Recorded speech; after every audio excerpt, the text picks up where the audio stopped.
Morning. आज है day 2 और डे 1 में जितना भी सब कुछ हुआ, जैसे मैंने आपसे कहा था डे 1 में बिजी रहता हूँ, तो क्योंकि डे 1 में मेरी ड्यूटी होती है। अब मैं बिल्कुल फ्री हूँ, अब मेरी आज कोई ड्यूटी नहीं है। अब आज मैं पूरा एनालिसिस कर सकता हूँ आराम से बैठ के। लेकिन डे 1 में मेरे पास पोर्टल खुला हुआ होता है तो मैं काफ़ी सारी चीज़ें देख पाता हूँ। तो कुछ कुछ चीज़ें जो हुई वो आपके सामने हैं। आपको छोटा सा जो है एक अपडेट दे देता हूँ। जो फाइनली कल हम लोगों ने फेस किया। हम ऑफ कैंपस कॉलेज में हम पढ़ाते हैं और मैं आपको अपने कॉलेज का सिनारियो बता देता हूँ, जो कि आई थिंक ओपन है, कोई ऐसी बात नहीं है कि मैं आपसे छुपाऊँ। तो वो ये है कि जो जनरल कैटेगरी है उसमें हमारी परसेंटेज जो थी वो थोड़ी सी गिरी थी, 1% हमने ड्रॉप करी थी। और वो 1% ड्रॉप होने के बाद ये हुआ कि एडमिशन इतनी ज़्यादा स्पीड से हुए हैं, जनरल कैटेगरी में एडमिशन आ रहे हैं। और क्योंकि आप सबको अगर नहीं पता है तो मैं आपको बता दूं, मेरा कॉलेज जो है वुमेंस कॉलेज है, गर्ल्स कॉलेज है। और जो गर्ल्स कॉलेज होता है उसमें बॉयज़ ऑब्वियसली नहीं अप्लाई कर सकते हैं। तो 2 एप्लीकेशन तो ऐसी भी थी जिनमें बॉयज़ ने अप्लाई की हुई थी। बड़ी इंटरेस्टिंग बात है समझने वाली कि एप्लीकेशन बहुत सारी रिजेक्ट करने को मिली। तो मतलब कल इतनी सारी एप्लीकेशन हम लोगों ने रिजेक्ट करी। एक बच्चे का एप्लीकेशन हमने इसलिए रिजेक्ट कर दिया क्योंकि उसका 1 नंबर ज़्यादा था। बड़ा दुख हो रहा था कि ज़्यादा नंबर वाले बच्चों को जो है हमें रिजेक्ट करना पड़ रहा है, अच्छे बच्चों को हम नहीं ले पा रहे हैं। लेकिन ये सब कुछ क्यों हो पा रहा है, क्यों ये सब कुछ हो रहा है? क्योंकि यूनिवर्सिटी ऑफ दिल्ली ये कह रही है कि जो बच्चा 3rd कट ऑफ में है उसको 3rd कट ऑफ में ही लेना है। अगर वो 1st कट ऑफ का था तो उसको 1st कट ऑफ में ही आना चाहिए था।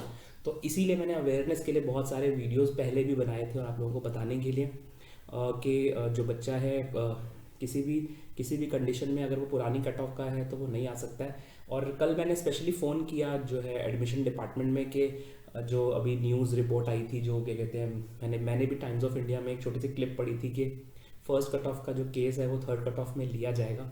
बट अभी तक बच्चों ऐसा कोई भी नोटिफिकेशन जो है वो देखता हुआ नहीं दिखता है। मेरा खुद का वीडियो था, मैंने खुद भी ये बनाया था। लेकिन अभी तक जो कल मेरी क्लियर जो बात हुई है वो यही हुई है कि टोटल जो गाइडलाइन जो यूनिवर्सिटी ऑफ दिल्ली से कॉलेज में जो आई है, न्यूज़ में क्या हो रहा है हमें से कोई मतलब नहीं होता। बेसिकली यूनिवर्सिटी चलती है पेपर वर्क के ऊपर। जो भी गाइडलाइंस आ रही हैं उसके अकॉर्डिंग आपको 1st कट ऑफ और 2nd कट ऑफ के बच्चों को हम लोग नहीं ले सकते। That is the most important thing.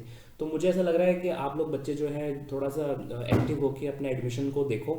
और आपका जिस भी कॉलेज में एडमिशन हो रहा है कोशिश करो कि एक बार सोच समझ के एडमिशन ले लो। बहुत सारे बच्चों का ओबीसी सर्टिफिकेट में भी ये दिक्कत आ रही है, क्योंकि आप सबको पता है कि जो है सेंटर का सर्टिफिकेट होना चाहिए, फिर उसके बाद भी लेटेस्ट होना चाहिए। तो खैर मुद्दे की बात पे आते हैं। काम की बात बच्चों ये है कि जो जनरल कैटेगरी है वो हमारे कॉलेज में ऑफ कैंपस में तो मोस्टली मतलब क्लोज होती हुई दिखेगी अब। क्योंकि 3rd कट ऑफ के बाद तो 3rd कट ऑफ तक आते आते तो टीचर्स को भी समझ में आ जाता है, बच्चों को भी समझ में आ जाता है कि सीट्स अब नहीं बच रही हैं और उसको फिलअप कर दिया जाए। तो बच्चों ने भी आई थिंक एक्टिवली पार्टिसिपेट किया और जनरल की सीट जो है वो भर चुकी है। अब बच्चों जहाँ तक बात आती है ओबीसी कैटेगरी के बारे में, तो ओबीसी कैटेगरी के लिए भी सिचुएशन कुछ कुछ मिलती जुलती है कि मीट कर रही है। मतलब ओबीसी 100% तो भरा हुआ नहीं मिलेगा आपको, लेकिन फिर भी आपको 50 to 60% ओबीसी अब 3rd कट ऑफ के बाद भर जाएगा, फिलअप हो जाएगा। जहाँ तक एससी और एसटी कैटेगरी की बात है तो बच्चों एडमिशन एक बच्चे का सिर्फ एडमिशन हुआ, वो भी एससी में। एसटी में अभी तक एक भी स्टूडेंट नहीं आया, यानी एसटी कैटेगरी भी और गिरेगी। ईडब्ल्यूएस में बच्चे अभी नहीं आए हैं, उसकी भी अभी और गिरने की उम्मीद है। और यही करंट सिनारियो है, अभी तक का अपडेट है। ये पहला दिन था 3rd कट ऑफ का, आज दूसरा दिन है। जो बच्चे जनरल कैटेगरी के हैं अभी भी सोच रहे हैं कि एडमिशन लें नहीं लें, तो मेरा ये जो है आपके पेरेंट्स आपको गाइड करेंगे। मैं भी आपकी गाइडेंस के लिए आपके पास अवेलेबल हूँ। आज मैंने इंस्टाग्राम पे कोई रिप्लाई नहीं दिया, कल सुबह मॉर्निंग तक मैंने सारे इंस्टाग्राम के रिप्लाईज कर दिए थे। आप मुझे इंस्टाग्राम में फॉलो कर सकते हो।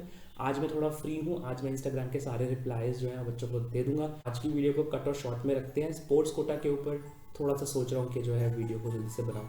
Thank you very much watching this video. Bye.